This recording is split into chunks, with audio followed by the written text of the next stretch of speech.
Barakatuh.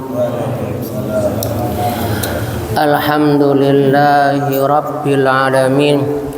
Wassalatu wassalamu ala asrafil anbiya'i wal mursalin Sayyiduna Muhammadin ibn Abdillah wa ala alihi wa sahbihi ajma'in.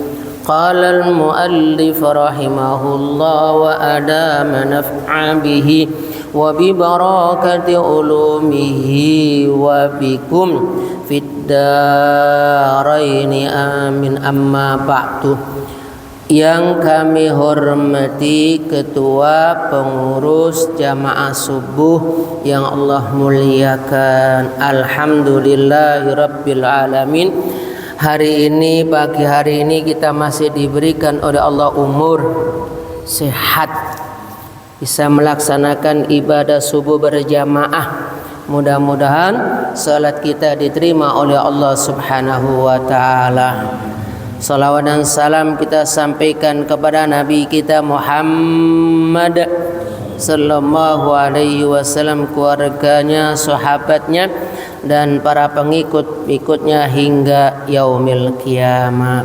Hadirin, kita buka dengan suratul Fatihah ila hadratin Nabiyil Mustafa Muhammadin sallallahu alaihi wasallam wa ila hadal muallif walana al-Fatihah. Bismillahirrahmanirrahim. Alhamdulillahi rabbil alamin. Alhamdulillahi rabbil alamin arrahmanir rahim. Yaumiddin. Iyyaka na'budu wa iyyaka nasta'in. Shiratal ladzina an'amta 'alaihim. Hadirin yang dimuliakan oleh Allah, pagi hari ini saya menyampaikan sabda Rasulullah. Baginda Rasulullah menyampaikan ada amalan-amalan al-kafaratuh, ngapus dosa, ngapus maksiat, ya, dosa, apalagi alpa maksiat. Itu kemarin yang lalu saya sampaikan bahayanya salah satunya Bapak, Allah bakalan ngelimpahkan suatu adab, ya, kalau dosa maksiat kita biarin, ya, seakan-akan Allah itu ngintai. Nah, apa akan menimpakan bahaya beleng tuh Pak. Kita kan takut kan Pak ya? Siapa yang kepingin kita ini kena musibah? Gak mau Pak ya? Gak mau. Maunya lurus. Nah, bisa demikian manakala dia tobat. Apalagi bisa menutupin dan menghalangin sesuatu yang tadinya gampang jadi sulit. Jadi urusannya aturannya gampang jadi sulit. Wallahu a'lam. Karena dosa.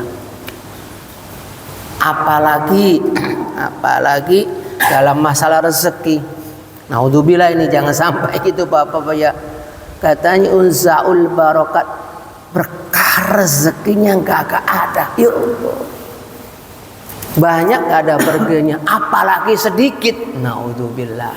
Nah, berikut ini ada amalan-amalan selain tobat dan sebagainya. Di sini dikatakan al-kafaratun, ngapus allati atatha, yang dilakukan itu amtamhuwal khati'ata, bisa menghapus kejelekan maksiat-maksiat tersebut. Pertama katanya fa isbahul wudu'i fi sayyi sabaratin, susah apa nih? Bisayaratin, menyempurnakan wudu dengan sesempurnakan. Aliasnya kita wudu nggak malas, karena ada bang, kayak buru-buru. Tetapi tidak boleh berlebihan. Apalagi itu adalah wudu milik umum. seperti masjid, musola, milik umum itu Pak. Walaupun kita ini adalah ngisi keropak, Kenapa kok dikatakan itu gak boleh berlebihan? Khawatir mungkin lampu mati, ya, kalau punya toren itu Pak ya, ataupun sanyonya macet, ataupun kadang-kadang namanya para ulama itu bisa jadi mampet. Nah tuh Pak, akhirnya yang lainnya nggak kebagian gara-gara kita itu adalah apa berlebihan ketika menggunakan wudhu. Hati-hati nih Pak, wudhu di rumah afdol daripada di masjid. Di mana afdolnya? Di rumah milik kita, bener Pak ya, bebas. Tapi sebebas-bebas Rasulullah ngelarang juga, nggak semaunya. Di masjid ya itu tadi terbatas. Satu, kalau wudhu, mohon maaf usahakan jangan wudhu di rumah kalau nggak darurat. Wudhu di masjid itu kadang-kadang Pak, apalagi wudhunya berdekatan, terkadang air itu ngeciprat. Tahu ngeciprat Pak ya? Apa bahasanya Bapak ya? Ngepret gitu kan? Lah kena orang lain atau kita terkena orang lain, itu najis itu Pak. Hati-hati Bapak, bisa mengukurkan kesannya wudhu. Iya, makanya kalau lagi itu agak renggangan gitu. Kecuali sudah sangat terpaksa begini nih. Kalau saya nggak wudhu, udah iqomat, betul nggak Pak ya? Kalau nggak barengan wudhu itu, ini nampaknya si imam sudah mau rukuk, sedangkan kita belum ngambil wudhu. Nah itulah Bapak kadang-kadang ciprat itu Bapak, hati-hati. Kemarin saya pernah ditanya, gimana Ustadz? Ya kalau memang sangat darurat, apa boleh buat? Ngecipratan itu anggaplah Allah maafin. Tapi masa terus menerus? Makanya Bapak kalau kita wudhu itu di tempat itu jangan sampai, ada nggak orang berwudhu itu basah semua badannya?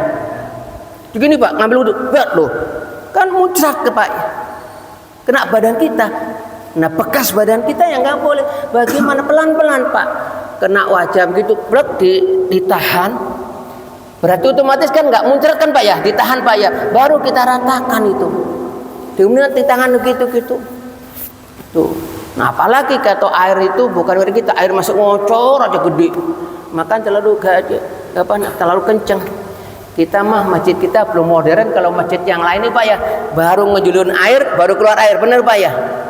Kita kalau lepas mati, pakai sensor, mahal itu ya, mahal. Kalau nggak salah di Mekah, di Madinah kan Pak sudah ada itu, atau masjid-masjid besar itu Pak. Nah, artinya Pak nggak memboroskan air. Pak, pokoknya yang penting Bapak yang dimulakan oleh Allah Subhanahu wa taala, siapa-siapa yang bisa menyempurnakan wudhu sebagus-bagusnya ya, maka itu akan menghapus dosa dan maksiat. Apalagi kalau di tempat dingin. Di Bogor masih dingin nggak Pak ya? Dingin, airnya dingin juga Pak ya. Kalau orang-orang yang baru di Jakarta kan tetap kita masih sempurnakannya. Kecuali orang Bogor, orang Puncak memang sudah biasa dingin. Terus boleh nggak pakai angetan? Boleh, cuma nggak afdol. Ya habis gimana lagi kalau nggak pakai dingin, nanti jauh dia begitu itu. Kembali lagi, jadi siapa orang yang bisa memperbagusin di sini itmamul wudu'i fi waqti syiddatil barad. Nah, disebutkan menyempurnakan melakukan perwuduan di waktu sangat dingin. Kemudian bi ayatiya bi sunanihi, ketika wudu mengerjakan sunnah-sunnah. Wudu itu sekali cukup, sah, asal rata. Jadi ngambil wudu set, nah rata. 2, 3 sunnah. Terus memang dalam hukum fikih, kalau airnya itu sedikit, maka kita harus menggunakan pikiran kita. Ini kalau kita berlebihan nggak cukup, maka gunakan kita cukup sekali. Bapak hati-hati ini Pak, sekali ada cukup sah asal rata ya. 3 kali sunnah. Apalagi supaya Bapak nyuci tangan dulu di waktu dingin loh Pak, dingin. Apalagi Bapak kumur di waktu dan airnya dingin. Kita kerjakan itu. Nah itulah Pak, kalau kita bisa mengerjakan itulah yang bisa menggugurkan dosa-dosa kita. Mudah-mudahan Pak ya, siapa yang nggak kepingin Pak ya. Kalau seseorang, kata ulama, dosanya nggak ada ketika mengerjakan sholat adalah bisa khusyuk, hatinya tenang. Makanya kata ulama, kok sholatnya nggak bisa khusyuk, nggak bisa konsentrasi, jangan di wudhunya itu kita nggak sempurna. Pak, wudhunya kita nggak sempurna. Ini nggak hadis Bapak, ini amalan orang-orang. Makanya oleh karena ayo kita teliti ketika kita wudhu sudah diawali dengan sempurna dengan bahut, insya Allah sholat kita bisa konsentrasi, bisa khusyuk. Kan ada Pak ya, kita mereka sholat dari mulai awal sampai terakhir. Kemana pikiran kita? Ya Pak ya, mana pikiran kita? Satu amalannya. Yang kedua yang bisa menggugurkan dosa-dosa adalah berikutnya, wa naqlul aqdami ilal jamaati ila salati ma'al jamaah, melangkahkan kaki menuju salat berjamaah. Di sini nggak disebutkan masjid ataupun musola ataupun tempat, pokoknya menuju salat berjamaah. Bisa saja di rumah, bisa saja di rumah, karena ini nggak menyebut, ini nggak jauh khusus itu. Di rumah bagaimana? Barangkali kita ada sesuatu. Saya juga kadang-kadang sering salat berjamaah dengan istri. Hujan, ke musola hujan ya gimana ya kan Pak ya? Hujan. Atau kadang-kadang kesehatannya kurang begitu pernah. Terpaksa dilihat di rumah. Nah itu juga termasuk dari tempat wudhu menuju kita akan melaksanakan sholat yang di situ ada barangkali ada sajadah, itu termasuk juga apa? Menggugurkan dosa-dosa. Bahkan hadis yang lain, semakin jauh melangkah menuju tempat jamaah, semakin apa? Gugur dosa-dosa kita. Mudah-mudahan Pak ya. Jadi Bapak secara nggak langsung kita pokoknya ngelangkah ke apa tempat sholat aja, udah gugur itu Pak, bersih. Kemudian yang terakhir, nah ini ya, wantidharus sholati ba'da sholat, nunggu sholat berikutnya. Biasa ini yang dipakai sholat apa Pak? Maghrib dengan Isya. Nah itu juga menggugur lagi.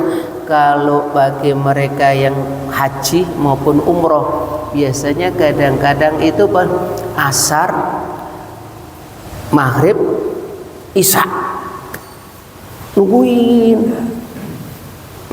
Sebab kalau pulang balik lagi, wah ketinggalan itu. Nah itu loh Pak, nunggunya kita menggugurkan dosa-dosa dosa kodah yang ada pada diri kita. Tentu Bapak kita nunggu masjid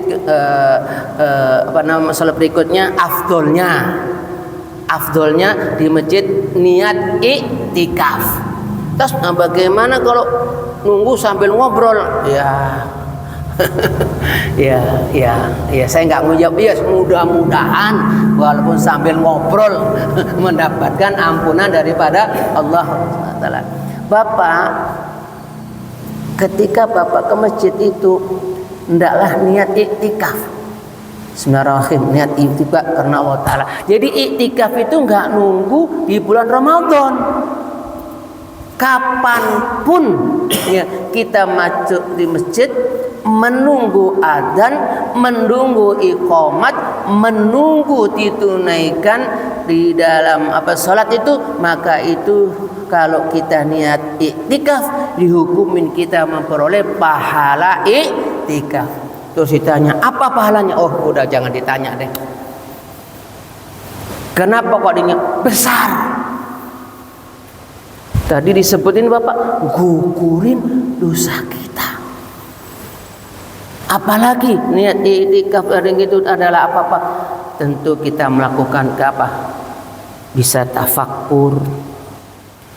Apa berarti dirinya saat iktikaf kepingin bisa dekat dengan Allah? Siapa sih Bapak yang nggak kepingin kita dekat dengan Allah Subhanahu wa Ta'ala? Kepingin dekat. Sebab kalau orang sudah dekat dengan Allah, apa yang jadi permintaan Allah kabulkan, baik permintaan untuk diri kita maupun permintaan untuk keluarga kita. Berapa banyak kebutuhan yang kita kita inginkan, berapa banyak kebutuhan-kebutuhan yang dibutuhkan istri, anak, keluarga yang banyak. Gak cukup dengan pekerja begini itu cukup, enggak. Kadang-kadang Bapak, pekerjaan sedikit tetapi iktikaf kepada Allah Subhanahu wa banyak, maka keberkahan di dalam pekerjaan itu luar biasa. Banyak kita nggak sadarin itu Bapak. Sering kita dapat tip, sering kita dapat orderan lebih, sering kita dapat diajak orang untuk mengerjakan. Nah itu Bapak, berkah kita nunggu waktu sholat berikutnya. Ataupun kita ini Bapak sabar melakukan kegiatan wirid, zikir mungkin setelah sholat. Tuh Bapak, kalau kita dengar para kiai, para ajengan yang dihukumin dengan tasawuf itu cerita begitu Bapak. Memberikan semangat para jamaah. Nah itulah Bapak, ada 3 hal yang bisa yang bisa nyopot, gugurin dosa-dosa kita. Sekali lagi disuruh Bapak menyempurnakan wudu sesempurnakan, tetapi jangan terlalu berlebih-lebihan. Yang kedua, langkah kaki menuju tempat sholat, bisa saja menuju masjid atau mushola. Yang ketiga Bapak, nunggu sholat wajib berikutnya. Mudah-mudahan kita bisa mengamalkan, sepele tapi pahalanya luar biasa. Mudah-mudahan sekali lagi bermanfaat. Rabbana atina fid dunya hasanah wa fil akhirati hasanah wa qina adzabannar. Walhamdulillahirabbil alamin wal afu minkum. Assalamualaikum warahmatullahi wabarakatuh.